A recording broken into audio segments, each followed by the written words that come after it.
Shalom. My name is Eran Sadeh. I am Israeli. I am Jewish. I came from Israel to address Chancellor Angela Merkel, members of the Bundestag, the German people, doctors, lawyers, and any parent in the world who intends to circumcise his or her child. I was born 43 years ago in Tel Aviv, a healthy baby with a perfect body. 8 days after I was born, one man held my tiny leg down, while another man cut a part of my penis off with a knife. I was in pain, I screamed, I bled. It's over. But the part that was cut off from my penis is forever gone. 36 years later, my son was born. 2 days before his planned circumcision, while searching online for recommendations about the Dr. Mohen we chose, I stumbled upon the following paragraph from The Guide for the Perplexed by Maimonides, the great Jewish philosopher. Quote, "As regards circumcision, I think that one of its objects is to limit sexual intercourse and to weaken the organ of generation as far as possible, and thus cause men to be moderate. Some people believe that circumcision is to remove a defect in man's formation. But everyone can easily reply, how can products of nature be deficient so as to require external completion, especially as the use of the foreskin to that organ is evident? The bodily injury caused to that organ is exactly that which is desired. This is, as I believe, the best reason for the commandment of concerning circumcision." End quote. I was shocked. I realized that the Jewish motivation for circumcision was diminishing sexual pleasure, the same motivation as the one behind female genital cutting. I was so amazed by this text, so I went on to read every piece of information I could find about the part that was cut off from my penis. The more I read and understood the anatomy and functions of the foreskin, the more it became impossible to escape the painful and enraging realization that my body was violated, that my penis was damaged and diminished in its capacity to sense pleasure, and that I will never be able to experience sex and enjoy sex as nature intended it. The amputation of the foreskin removes a highly erogenous tissue, the size of an index card on a male adult. A man who is missing that covering tissue of the penile shaft feels less pleasure because he does not have the thousands of nerve endings that went with the tissue that was amputated. The foreskin serves as a protective sleeve that slides up and down the penile shaft, reduces friction and stimulates the specialized nerve endings and the head of the penis, and so it makes for more comfortable and pleasurable sex for both partners.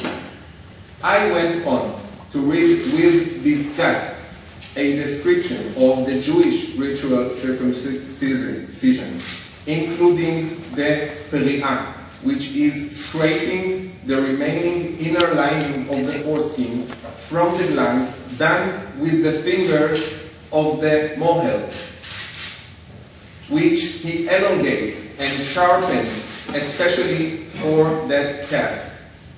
And the metzitza b'peh, where the mohel puts his mouth over the bleeding penis and sucks the blood. And make no mistake, these are mandatory requirements by Jewish law.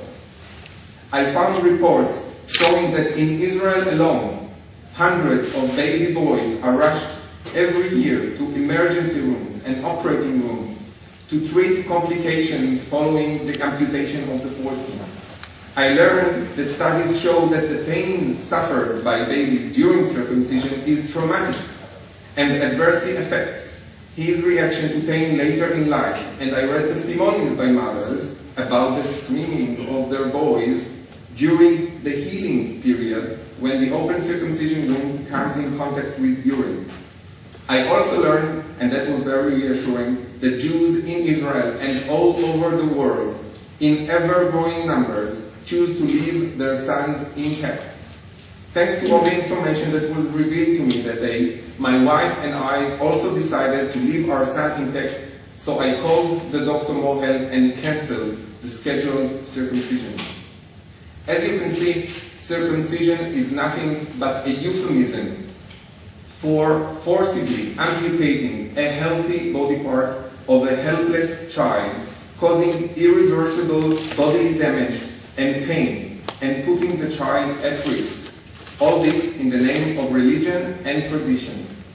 This will not do in a country that protects children's human rights, especially the right to bodily integrity and the right to equal protection by the law. Religious Jewish leaders, in an attempt to block any criticism of circumcision, accused Germany of anti-Semitism. I condemn this accusation. I, and many like me in Israel, believe that the move to ban circumcision of minors in Germany, which is supported by the majority of the people here, has nothing to do with anti-Semitism and everything to do with respecting human rights of the child. It is important to note that circumcision is not a prerequisite to Jewish identity. According to Jewish law, the child takes the status of his mother. So if the mother is Jewish, the boy is Jewish, whether circumcised or not. A note to doctors: you have no business performing religiously motivated circumcisions. It is a violation of the first rule of your code of ethics, which is do no harm. A forcible amputation of a healthy body part of a non-consenting minor without medical indication is an assault that causes bodily damage, and this bodily damage gives rise to both a criminal liability and a civil liability, which cannot be waived. A consent by the parents to circumcision is invalid because parents cannot authorize an amputation of a healthy body part of their child without medical necessity. Doctors, you are not cutting machines. Your professional obligation is to heal and treat a patient. If the child before you is healthy, whether a boy or a girl, you do not cut anything from his or her body.